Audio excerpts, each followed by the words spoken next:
Welcome to waves media Telugu. Prathipadu మండలం తిక్కిరెడ్డిపాలెంలో నిర్వహించిన virtual Mahanadu కార్యక్రమంలో ఎమ్మెల్యే డాక్టర్ బూల రామాంజనేయులు పాల్గొన్నారు.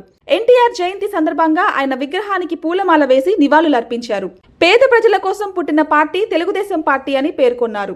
ఎన్టీఆర్ తెలుగువారి ఆత్మగౌరవాన్ని ప్రపంచానికి చాటి చెప్పిన మహనీయుడని కొనియాడారు. రాబోయే పంచాయతీ ఎన్నికల్లో టీడీపీ విజయానికి కృషి చేయాలని నేతలకు పిలుపునిచ్చారు. అనంతరం టీడీపీ అనుబంధ సంఘాల కమిటీలకు ప్రమాణ స్వీకారం చేయించి సీనియర్ నాయకులను సత్కరించారు. కార్యక్రమంలో పెద్ద సంఖ్యలో పార్టీ నాయకులు, కార్యకర్తలు, మహిళలు, అభిమానులు పాల్గొన్నారు. పార్టీ ఆశయాలకు,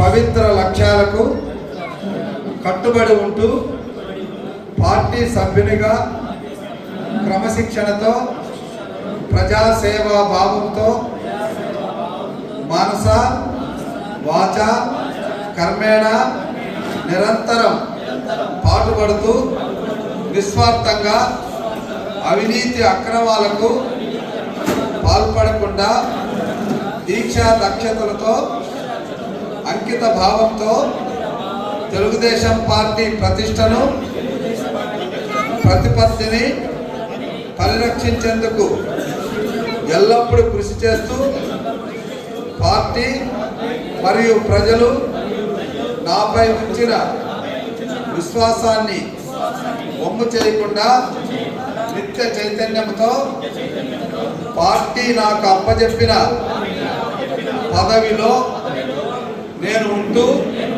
పార్టీకి ఉజ్వల భవిష్యత్తు కల్పించేందుకై నా వంతు కర్తవ్యాన్ని, విధులను బాధ్యతాయుతంగా నిర్వర్తించగలనని ప్రమాణం చేస్తున్నాను. ఎన్టీఆర్ జయంతిని పురస్కరించుకొని నిన్నటి రోజు నుంచి మహానాడును క్లస్టర్ లెవెల్లో జరుపుకుంటున్నాం.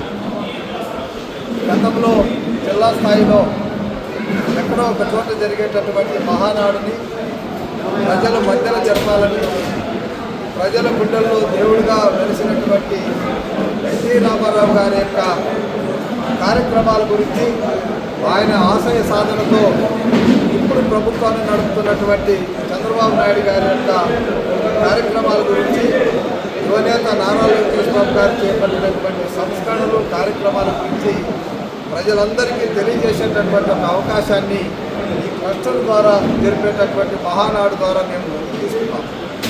నిన్నటి రోజున ఈరోజు అన్ని క్లస్టర్లో కూడా, ప్రతి క్లస్టర్లో కూడా 500 పైగా మరి కార్యకర్తలు, లీడర్లు ఎంతో జోష్తో, హుషారుతో కార్యక్రమంలో పాల్గొనడం. దీని వెనుక ఎన్టీ రామారావు గారి ఆశయ సాధనలు ఉన్నాయి. ఆయన అమలుపరిచినటువంటి కార్యక్రమాలను ముందుకు తీసుకెళ్లేటటువంటి విషయంలో చంద్రబాబు నాయుడు గారి యొక్క విజన్తో కూడినటువంటి పాలన కూడా, ముఖ్యంగా సూపర్ 6, సూపర్ 8 చేశాం. అభివృద్ధి కార్యక్రమాల్లో మరి ఈ నియోజకవర్గానికి సంబంధించి రైతాంగంతో కూడుకున్న ఈ నియోజకవర్గంలో అనాదిగా కోరుతున్నటువంటి గుంటూరు ఛానల్ ఎక్స్టెన్షన్తో పాటు మోడర్నైజేషన్ శాంక్షన్ చేసుకొని ఇప్పుడు ఎక్స్టెన్షన్ కార్యక్రమాలు జరుగుతున్నాయి. అదేవిధంగా నల్లమడ వాగు ముంపుకు గురైనటువంటి రైతాంగాన్ని ఆదుకోవడానికి ఆ ప్రాజెక్టు కూడా మంజూరు చేసుకున్నాం. దీంతో పాటు అనేక కార్యక్రమాలు, ఈఎస్ఐ హాస్పిటల్ కావచ్చు, లేదా ఇక్కడ రోడ్లు కార్యక్రమం కావచ్చు, అన్ని కార్యక్రమాలు కూడా చేసుకుంటున్నాం. కాబట్టి ప్రజలకు ఒక విశ్వాసం ఏర్పడింది. ఏదేమైనా సంక్షేమంతో పాటు అభివృద్ధి చేసేటటువంటి ప్రభుత్వం చంద్రబాబు నాయుడు గారి నాయకత్వంలో ఉన్న కూటమి ప్రభుత్వమే అనేటువంటి నమ్మకం ప్రజల్లో కలిగింది. వచ్చే పంచాయతీ ఎన్నికల్లో అన్ని పంచాయతీల్లో కూటమి జెండా రెపరెపలాడుతుంది.